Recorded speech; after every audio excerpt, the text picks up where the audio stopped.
All right, folks, grab your popcorn and your pay stubs because it's day 16 of what I'm calling Schumer's shutdown snafu.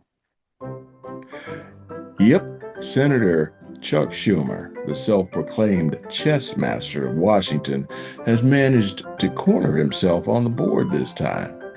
And caught in the middle of this political pileup is Maryland's own rookie Congresswoman, Sarah Elford. We like to call her Silly Sarah. Bless her heart. Now, here's the plot. Schumer thought he could shut down the government, blame Trump, and come out looking like Captain Compassion. You know, Republicans bad, Democrats good, same old stuff. He used the same old script when flip phones were cool, but this time it backfired. And silly Sarah, she's out here waving the Democrat flag like it's not on fire.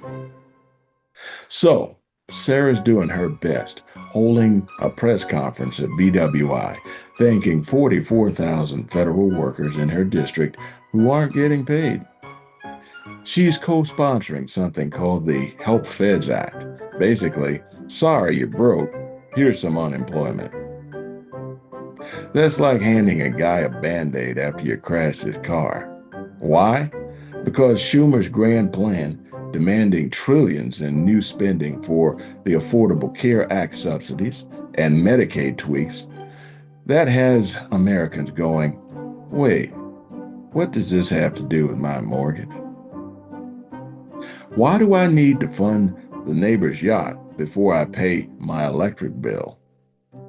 Schumer thought the GOP would take the blame, but this time, Republicans handed him a clean 27-page bill. Just the basics. Boom. Done. Meanwhile, Democrats roll out a budget that looks like my aunt's Thanksgiving table, piled high with no end in sight. And Sarah Elford, she's out here talking about affordability. Sarah, when your TSA agents are eating ramen noodles for dinner, affordability sounds like a slogan from a bad TED Talk. And then President Trump, now you know he couldn't resist. He drops the hammer. He redirects Pentagon funding to keep the troops paid. Simple, brilliant, effective. Suddenly, he's the hero.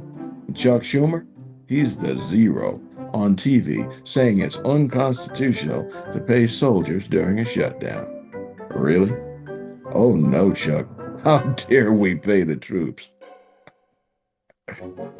And then there's silly Sarah, dodging questions like a cat avoiding bath time, trying to explain why her party's blocking paychecks for soldiers while her voters can't get a passport processed. Talk about a PR nightmare. It's like watching a political sitcom. It's called Everybody Loves to Blame Chuck. And now his team's bailing on him. Progressives like AOC, she's whispering rebellion. Donors are sweating.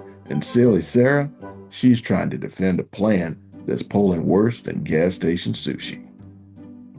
Even independents, Latinos, and Gen Z, you name it, they're all drifting towards America first.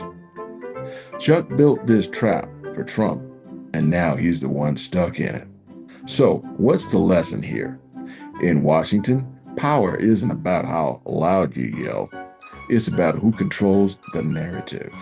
And Chuck Schumer lost the narrative. Trump took the narrative, and silly Sarah, she's learning the hard way. When the boss's plan flops, you're the one still out there selling it. And that, my friends, is the Loyal Opposition Show. Next time, we'll talk about how Washington keeps shutting down, but somehow never shuts up. I'm Bernie Flowers, one of Uncle Sam's wayward sons.